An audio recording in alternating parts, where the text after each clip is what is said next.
Welcome to the University of Arizona and University of Texas at Austin Museum Tour. You'll be taken on 5 different tour stops, each led by a different facilitator, who will walk you through 5 different artworks, all unified under the theme of finding inspiration from place. I will lead you first, followed by Ariana Sturr, Margot Alves, Olivia Spears, and finally Christine Gwillem. Each stop has an accompanying activity that ties into the artwork, so make sure you have access to drawing utensils and paper. My name is Olivia Richardson. Today I'm presenting Blackburn. This 7-color lithograph, made in 2002 by artist Ron Adams, depicts a black man in a print studio running an edition of prints while a white patron admires or perhaps inspects his work. A New York cityscape is visible from the studio window. This black man is renowned printmaker Robert Hamilton Blackburn. Blackburn, who grew up in Harlem, was heavily influenced by movements such as American social realism, Mexican modernism, European abstraction, and of course, the Harlem Renaissance. Robert Blackburn was the first master printmaker at Universal Limited Art Editions in New York. Later in 1940, Blackburn established Printmakers' Workshop in New York, which is still in operation today. It is unclear whether the print is set in the Printmakers' Workshop or Universal Limited Art Editions, as both are located in New York City. Ron Adams was a commercial printmaker, educator, and independent artist.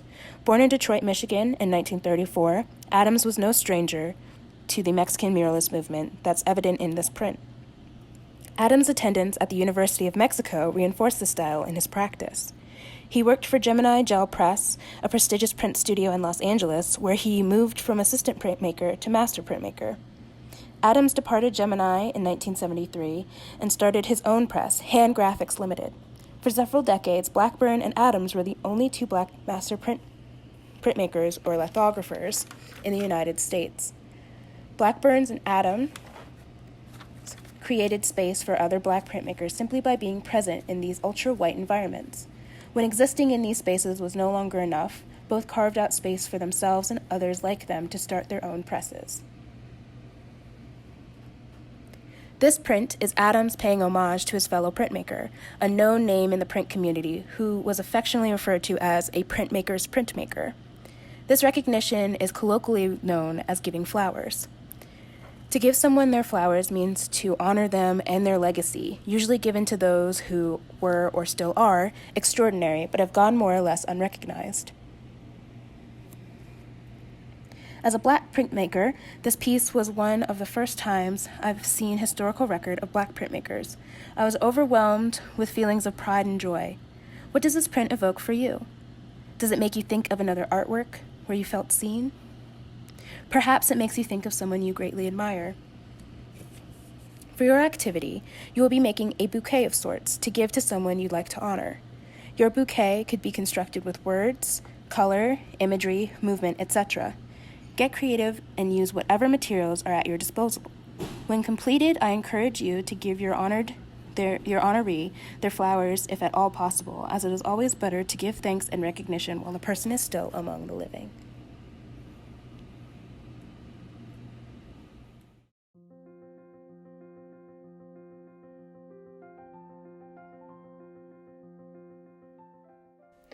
Today we're going to explore this work by Burhan Donchoy. Burhan was a Turkish-American artist primarily known for his collage and abstract work. His best-known work explores his fascination with urban walls as tableaux, suggesting an imaginary history through the marks left behind by city dwellers. As we think about that style focused on urban spaces, in comparison to what we see here, the contrast is stark, making this work even more intriguing. This painting exists as part of a small body of work he produced when visiting the Sonoran Desert, a place he visited as a source of inspiration, as it was drastically different than where he lived in New York City. Each painting in the series, and this one we have here that we're looking at, have a vibrant hue and use a warm color palette. As we see here, he uses color, gesture, and texture to express his ideas, thoughts, and experiences of this place. Specifically, Flagstaff is what we're looking at. He explores the visual experience of texture, place, and memory through landscape.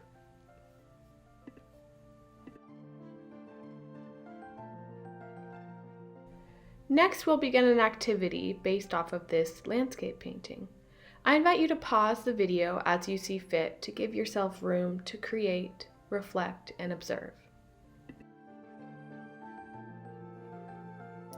Now that we've spent some time getting to know the work and the artist, let's get to know our ideas about inspiration and place. And we'll do that today with a little activity. We'll do some writing and some drawing.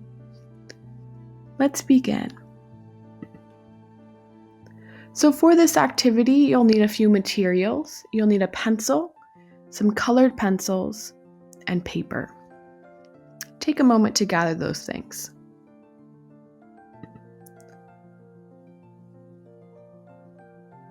Now that we have our materials, let's begin with step 1. For step 1, let's observe. Take some time to move your eyes around the landscape. Think about these questions. What stands out to you? What do you notice?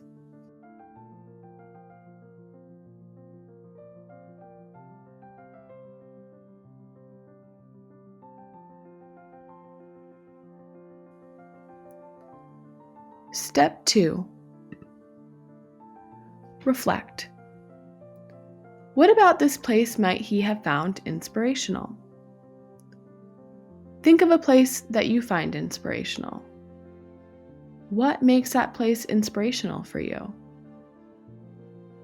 How are your 5 senses experiencing this space? What do you hear? What do you see? What do you smell? And what can you touch?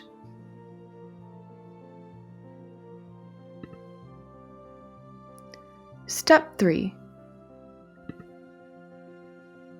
Let's write. Take out your pencil. So using a pencil and paper, make a list of elements that create an inspirational space. So what's your dream inspirational space? Think about the places you've been that brought you inspiration. Again, consider how all of your senses are engaged in the space.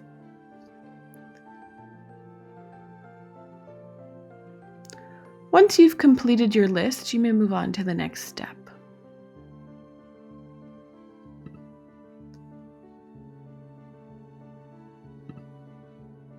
Step 4.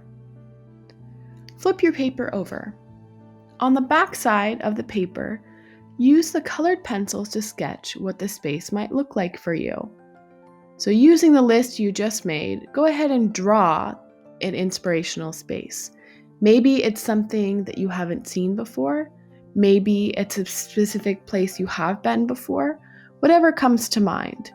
Feel free to use any of your colored pencils and to add any or as little detail as you decide.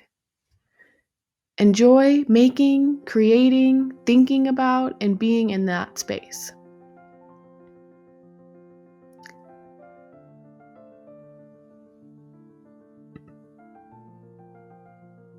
And that's our activity today.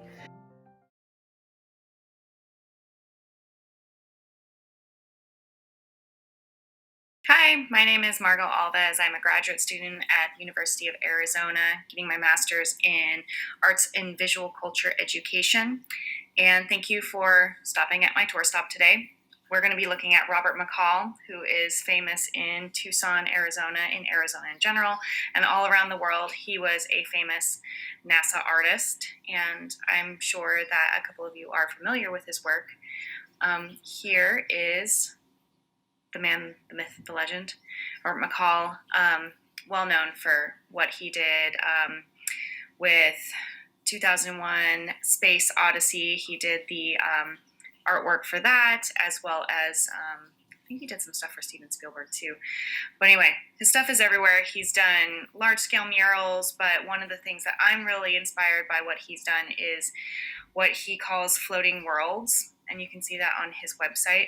But I really enjoyed seeing all of these different images of these floating spaceships, and oftentimes you can see a desert scene, and I think that that's from him being inspired by the Southwest landscape, and it's very cool for me to see these super awesome futuristic renderings and this just like artistic way of thinking about the world around us and envisioning the future of space travel and flight in our own backyard.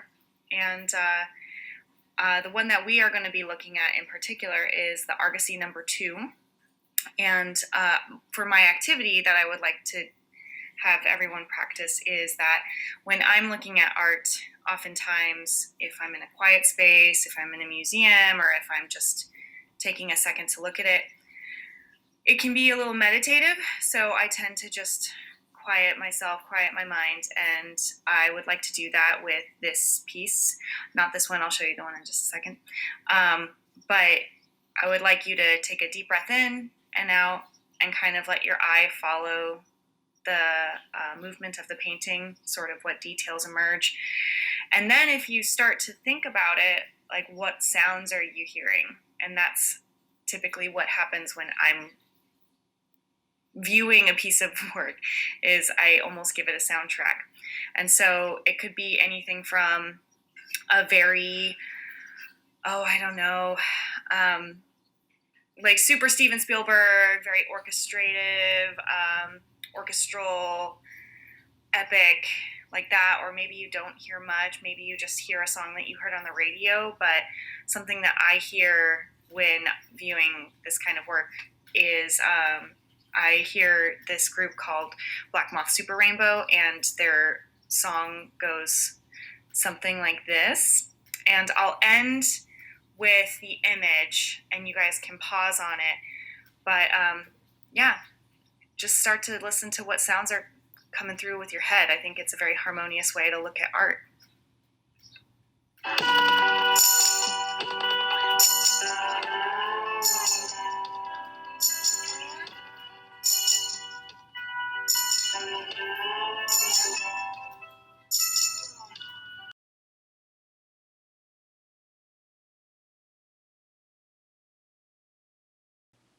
Now we will go to the Blanton Museum of Art in Austin, Texas, located on the campus of the University of Texas at Austin. As we move into the museum, we will spend our time in the modern and contemporary galleries, where we will focus on one artist's love of place. As we get closer, we will call our attention to one particular painting. Let's take a closer look. What do you notice about this artwork? Where might this be? Does the land look familiar to you? Let's take a closer look at the background to see what else we notice. To the right of the figures, we can see on the horizon large industrial structures with smokestacks and signs with advertisements written on them. The closest one to us advertises for Hattie's Hut, where people can drink and dance, and truckers are welcome. We also see the bumper of an old car with Jesus Saves written on the back. What about the other side? On this side, we can see more industrial buildings on the horizon, as well as Joe's Garage along the road. On the side of the building is a sign that reads 666. What do you think the artist is telling us through the symbols? What is the artist showing us about how life would be here? Please pause the video now if you would like to reflect. The artist chose to depict West Texas landscape and the industrial impact that the oil market had on the land. The artist was also inspired by how the West Texans adapted and responded to these impacts. That being said, let's take a closer look at the women the artist chose to focus on in this painting, and we'll start at their feet. What do we notice about their shoes? And what are they holding? What does their body language tell us about their feelings? What do we notice about their clothing? What can we imagine about their lives based on their dresses? And what can we learn about their feelings based on their facial expressions? Do they look happy? comfortable, scared? Please pause the video now if you would like to reflect on these questions. The artist, Jerry Bywaters, was very inspired by the West Texas landscape and the societal effects that the oil industry had on the small western towns. The oil rigs were often unreliable sources of income, and when profits would plummet, the small towns were often left abandoned and desolate. Bywaters chose to depict this phenomenon by showing the women as quote-unquote sympathetic caricatures, as he puts it. He depicts them as strong symbols of hope and longing as they don long stares into the distance in anticipation for someone to take them away from the abandoned town that they are in. Let's take a moment to imagine what these women might be looking at. Do you think they see someone in the distance? You can pause the video now if you would like to think about this further. Now, we will do a Beyond the Border activity with your ideas. So step 1, imagine where the women might be going and sketch out your ideas on the right side. What or who do you think they're looking at beyond the border of the canvas? Step 2, pick out your favorite art materials and start drawing your ideas.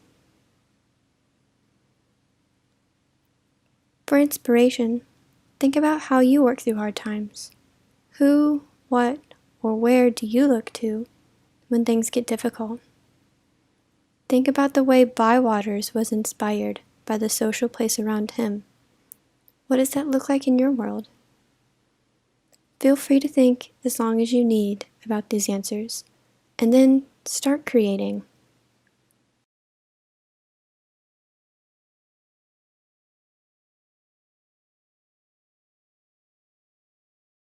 What you see on your screen is a digital animation by the Colombian artist Monica Bravo, who currently resides in Miami, Florida. Today, as we look at this work of art, we're going to try out some embodied activities. Please find a space that is comfortable for you, sitting or standing, and wear shoes or socks or bare feet that are easy to move in.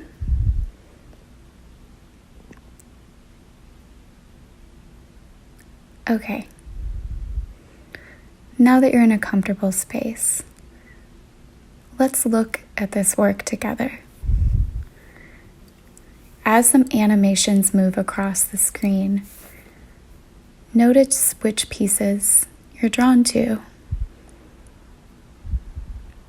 Which ones you're curious about? Is there a particular color that you're drawn to?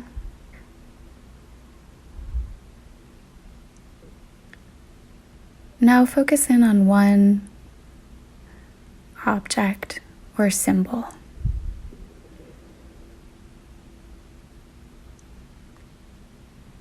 What does that object look like? You can write this down on a piece of paper. Just think it to yourself or share it with the other people that are watching this video with you. How does that object move?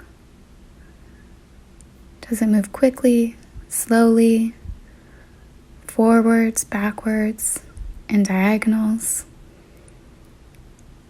Does it undulate? Does it move really smoothly? Is it jittery?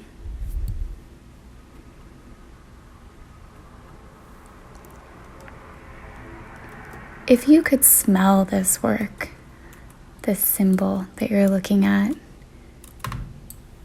what does it smell like? Breathe in that scent.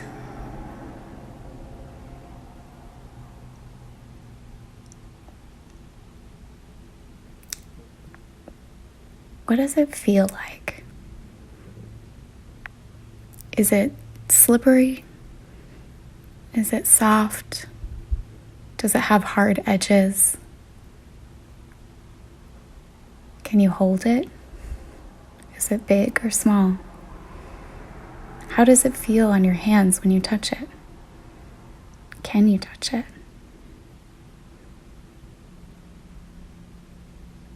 And finally, how does it taste?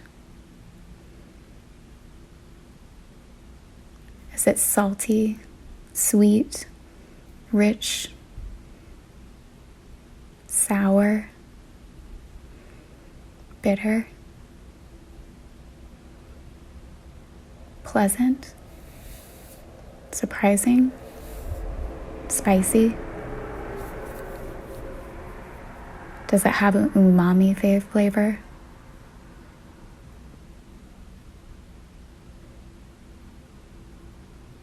Now let's look back at the whole image. How do you feel in your body? Do a quick scan. Put one word to the way that you feel right now. For example, I feel relaxed. Or distracted. Remember that word as you're looking at this work of art, but let it go for now.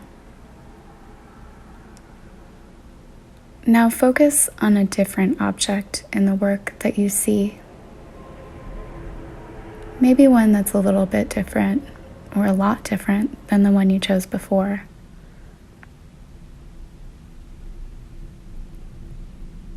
And now, rather than imagining all of the qualities of that object, I'd like you to move like that object.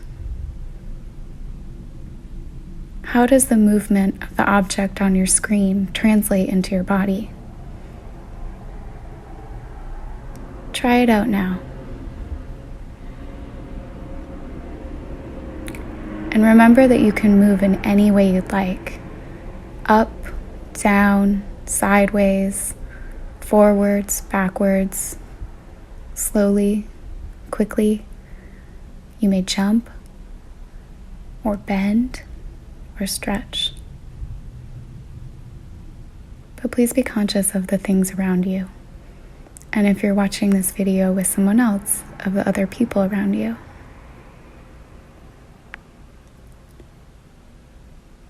Once you've found the movement for this object, try moving around the space that you're in.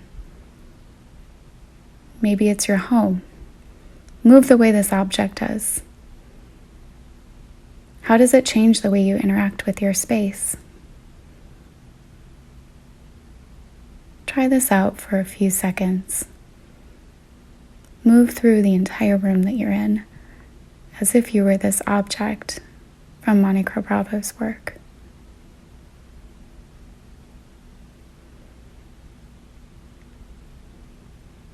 Okay.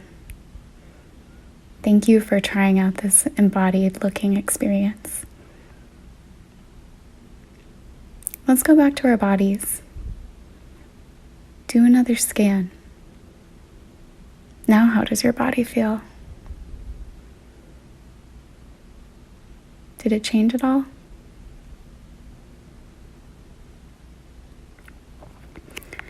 This work, an interval of time, is a work that asks us to experience time in a nonlinear way. Monica Bravo took inspiration from many places that she's traveled, using images that she took and layering them in with these bright colors and symbols that you see. Additionally, she sought out geological data from the Jackson School of Geosciences, which is the building in which this artwork hangs and was commissioned for. So Bravo layered together important images and symbols from her own life with important images from the university. I asked you to choose 2 different objects to see how things that might seem like they're not related do actually have some things in common. Did you find some commonalities, or were they very different? Bravo's work is meant to be experienced as a slow-looking project where you stay and watch it and perhaps lose track of time as you watch the images move across the screen. I hope that you were able to lose a little bit of yourself today as we moved through this work together. Now, if you'd like to, you can shake this off from your body, or move back to the place that you were before, or put your shoes back on. Do whatever you need to do to move out of this space.